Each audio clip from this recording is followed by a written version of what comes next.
let's jump to this next story because this one's pretty shocking. We have this from the Post Millennial. Carlson was told by a member of the Fox board that he was taken off the air as part of the Dominion settlement per Tucker's legal team. Two people briefed in the conversation told Axios that Carlson had been told by a Fox board member that he was taken off the air abruptly last month as part of a settlement with Dominion Voting Systems. The $787 million settlement reached with the two parties came less than a week after it was revealed Carlson was off the air. In a letter from Carlson's lawyers to Fox News, they argue that Carlson's non-compete clause in his contract, which runs through 2025, is no longer valid, alleging Fox employees, including Rupert Murdoch himself, broke promises to Carlson intentionally and with reckless disregard for the truth. The lawyers accuse Fox executives, which two sources told Axios are Viet Din and Murdoch, of making material misrepresentations or promises to Carlson that was intentionally broken, constituting fraud. The revelation comes as Tucker Carlson has launched a new show on Twitter. So this is kind of crazy. The reporting that Dominion basically told Fox, you've got to fire Tucker Carlson. And then why would they do it? Let's break this down. You got to fire Tucker Carlson and almost $1 billion. But consider this. I do a contract with somebody. They can't abruptly fire me without cause. Contracts will have terms. And if you do your contract right, it gives you some protections. So I've done contracts before with networks, and they've all said, if you terminate the show, remove him, or in any way inhibit his work, it will constitute a breach of contract, and party will be responsible for paying out the full amount of the contract, therein or whatever. So if you do a contract for $1 million over 3 years, and then 6 months in they say your show's off the air, you got to pay me the $1 million right now. That is the contract agreement. And so typically they don't like to do that. To break this contract with Tucker Carlson implies Dominion was going after more money. So basically the cost benefit analysis comes in and Fox News says, how much money will we lose if we defy Dominion? Is it going to be another 100, 200, 300 million? How much do we lose if Tucker sues us? Fire Tucker. By the way, I could be mistaken here, but if I'm correct, Tucker wasn't really blaming Dominion for the election outcomes. Yeah, no, so he was denying. This is the crazy thing about it. Tucker is the guy who said to Sidney Powell, come on my show and I'll give you all the time in the world to prove your claims. Where's the evidence? And he got attacked by Trump supporters for it. So why would Dominion want him out? I don't know. Because maybe the people who work at Dominion are just cult members, and they're like, "Here's our opportunity to strike at the heart of Fox News." Well, and then they would lump all dissident conservatives in under the category of election denial or whatever label they're using. Well, let me ask you guys this question: why won't the left go after Hannity?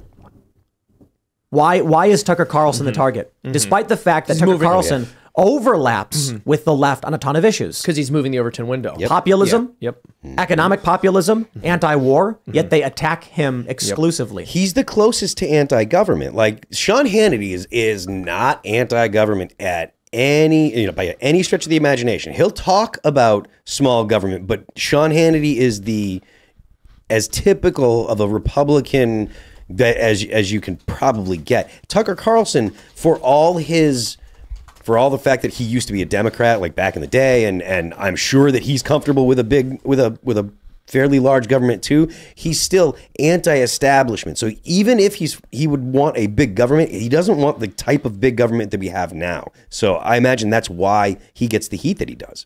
Didn't Tucker Carlson recently call himself a liberal? I mean, he did support Ron Paul when he was running. Yeah. Oh yeah. And I think when he says liberal, he means like liberal in the classical sense. Yeah, classical. right. And I would say Hannity is part of the conservative Inc. cult. Yes. And so at some point, the cults all do their own thing, but don't come after each other. It's the people who step outside of the cult, outside of the allowable opinion that have to be taken out and have to be made out to be crazy. Shout out to Tom Woods for that 3x5 card. Yeah, absolutely. How did he support Ron Paul? I think he vocally did. And I'm pretty sure, if I remember correctly, when Ron Paul spoke at his counter event to the GOP National Convention, that Tucker Carlson spoke there. Don't quote me on that, but I think he did. But he was vocally in support of Ron Paul. Well, yeah, and I think they also want to go after someone who they perceive as weak because they're outside of one of those bubbles, right? When you're standing on your own and there aren't going to be as many people who have your back when they start running hit pieces on you, it's much easier to take you out. I wonder how effective that will be now with the largest communications platform. I maybe, I don't know. That's Maybe. the irony. He hasn't like evolved into his ultimate form, and now he has the room to do that. Yeah. I mean, it's definitely going to be, it's definitely going to be extremely interesting to see what does happen. I kind of smelled that he was going to go to Twitter. I'd been talking about it because Musk has made comments about when he bought Twitter, he was thinking, there's no place like WeChat in the U.S. So like WeChat in China, you can pay for everything. You can watch videos and et cetera. And when he bought Twitter, he was thinking, oh, I think that, we should make Twitter into something. I think it's going to work. I think so too. Yeah. Yeah. I'm thinking about he's already responded saying like Twitter TV app or something like that, Twitter Live app, so that you can open your TV and watch Twitter videos. People are going to be producing video content. He's already got the subscriptions going. That's the first thing he has to do. People subscribe to content that generates revenue for the person, which gets them to use the platform more. It generates revenue for Twitter. It puts Patreon out of business. It's a big threat to Rumble as well, considering he's allowing free speech. But I'm really excited about Patreon imploding because there's no way you can compete. You've got your followers on Twitter already. Patreon is where you try to direct them. If they're already on Twitter, you can just be like, click that little button right there. Yeah. Hey, you follow me? Click that button. Boom. You got a new subscriber. So it's way easier to convert your existing fan base. Elon knew this. I think him going after Twitter to buy it in the first place, it had a lot more to do with than just the Babylon Bee. People were talking about how this is actually an effective app for communicating over long distances, like sending messages from Mars, for instance. Yeah, exactly. You post it and you let it go, and then it appears when it appears. So I think Elon's got big plans. I'm just the waiting I can't stand. You were saying he was kind of late for the party. He even admitted after OpenAI launched GPT-4, he's going to start training his own LLM. He knows he's late to the party there. But, there's something where there's all these pots in the fire that he's got going that I think either he has an idea of where they may converge in the future, or he's just actually trying out a bunch of things and seeing what works. I'm excited to see what happens with Twitter, but, with this LLM thing. What's LLM? The large language models, like, GPT. Right. So he's going to start training his own one. He said he's going to call it Truth GPT, right? Which will basically just not have the biases and stuff like that in there. And he knows he's behind the curve, but if anyone behind the curve can do it, it's probably him. I've been using Midjourney a lot. You may have seen I posted a picture on Twitter, which I think is very important. Actually, I'm going to pull it up right now. I think it is one of the most important images of this or any generation.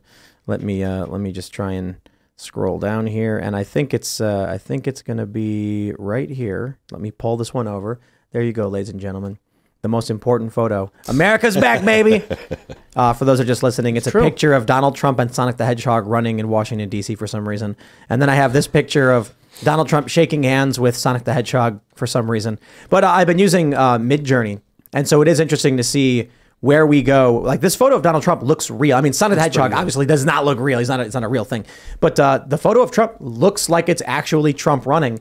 And we've already seen a bunch of photos of him getting arrested and things like that. It took me 10 seconds to do this. I just typed it in as a bit.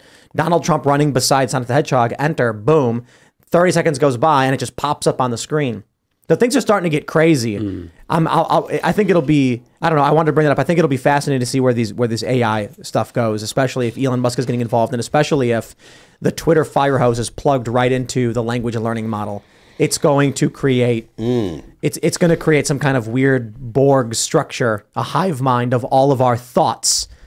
No, oh my gosh, all of our thoughts from Twitter? Yep. That thing's going to be horrible. It's just going to be Pepe. It's going to be just like a big Pepe the Frog, and it's like, I am incarnate, I am Keck, and we're going to be like, wow, it happened. That's a dark painting of the world. As a filmmaker, they have speech to text. I follow the Code Report and a bunch of videos like that, and it's just insane with the amount of plugins. I was just watching something today that was saying, actually, it wasn't the open letter where people were saying we need to slow down AI. It was another one saying that the ones who aren't doing it open sourced actually are having a big a hindrance, because all the open source ones seem to be evolving a lot faster. Did you what have you heard of that video AI that's like Midjourney? You can type in walking through a forest at night, and it will generate a video of walking through the forest at night. Have you seen that one? Yeah, it can do just speech to text, or just speech to video, and it's only a couple seconds long. But just remember, anyone listening, that's the worst it's going to look. And it doesn't look that bad right now. I've seen the videos, and it's nuts. There's apps right now where you'll have people on their phones just filming themselves, like, running through their house or something like that. And then with a few prompts and 10 seconds later, the whole landscape around turns into like, he's now wearing Indiana Jones type stuff, and the place he's in is like an underground catacombs or something. This is actually why another good reason I think Twitter might end up being the place in terms of the internet. Because if it's a platform where people are just sharing ideas, and Elon does get this stuff integrated, we're coming to the point where, look, man, I'm an artist. I made that picture of of Donald Trump and Sonic the Hedgehog running in Washington, D.C. You had a beret on as you did it. Well, if someone uses a paintbrush to make an image, they're using a tool to do it. It's still their image. Now we're at the point where the canvas and the paintbrush is literally just an AI. You tell it what to make, you refine it, it is your art, and it feels, a lot of people probably disagree, but we're not going to be thinking that in 10, 20 years. People are going to be like, that was so creative of you to make that movie. They're going to be like, Seamus, that feature-length film you made last night was incredible. I enjoyed the whole thing. Thanks. I enjoyed it too. No problem. I appreciate it. I'm glad But you guys enjoyed you're it. going to say... All by myself, actually. They're going to... Right now, check it out. They have apps where you can animate images.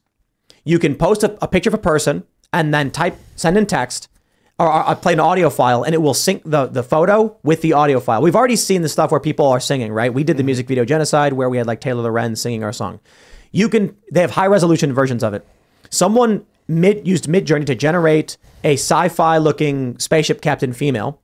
Then they wrote out with a text-to-speech program a paragraph. They then took that audio file and put it in this program with the image and made her talk. That was like 1 + 2 = 3. Imagine someone in a year having a program that does all of that instantly. And then once you have those things, all you got to do is type in a movie about a space captain leaving Earth to go find a new colony, but gets betrayed by the first mate, and then aliens come, and the first mate was working with aliens the whole time. And then it will just render the whole movie like that. It's crazy. And it's all based upon the language models, because there's a ton of different AI models, but then all of a sudden 2017 rolls around and the language models start doing what the other models weren't able to do. Like, language models can now do chemistry better than chemistry AI, which is trained specifically for that. It's starting to progress where everyone who is in all these other camps of AI, they're only focusing on one platform, which means the progress is going to go that much faster. Thanks for watching this clip from the Timcast IRL podcast. Hang out with us live Monday through Friday at 8 p.m. and become a member over at timcast.com for uncensored, members-only shows exclusive.